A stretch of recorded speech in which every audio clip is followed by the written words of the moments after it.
Piruin ko din dyan. Ano sasabihin niyo mo? Mr. President, tanggalin mo sa tarihe.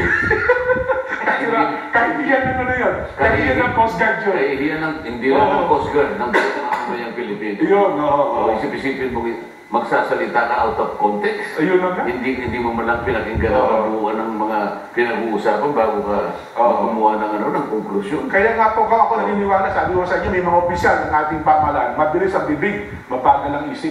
Pero actually, ating bubulong sa Pangulo. Ano pa po sa Pangulo, hindi ko opinion yun, ha?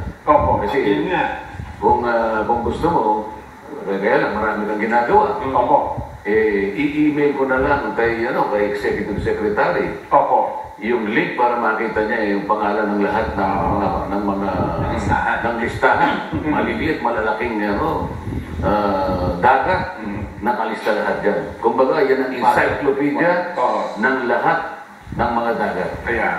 Mamaya kung tuloy natin, meron lang tayong kasi, meron tayong bagong batas. In fairness, doon naman sa maritime law kasi mukhang, mamaya, balikan natin yan, Opo, yung baseline, mukhang sinabit na ito sa United Nations at mukhang tinanggap naman. Oo, yun ang proseso eh. Yun ang ako. Kung tatanggapin, yung proseso yan. Yun. Mamaya, huwag nating uunahan yun. Balikan natin yung punto na yan, Kong, ha? Magbabalik pa po ang saganang mamamayan.